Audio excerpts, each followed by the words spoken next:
بھائی بڑے مہینے اور چھوٹے مہینے میں فرق کیا ہے بھائی کا بہت ہی زبردست سوال ہے جو میں اب دوستوں کو اس ویڈیو میں سمجھاؤں گا میرے پیارے بھائی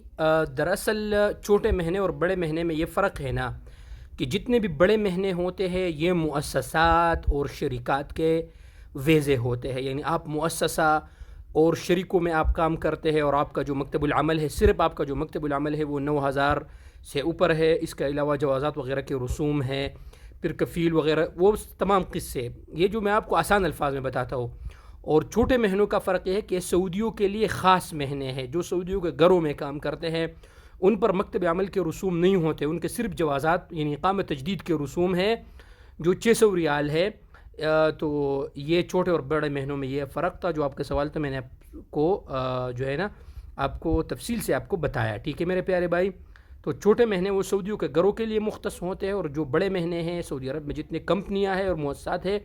وہ بڑے مہینوں کے ہوتے ہیں، اس پر وہ لوگوں کو بلاتے ہیں اور اس کے اقامے بناتے ہیں۔ تو یہ تفرق بھائی آسان الفاظ میں آپ کو سمجھایا، شکریہ۔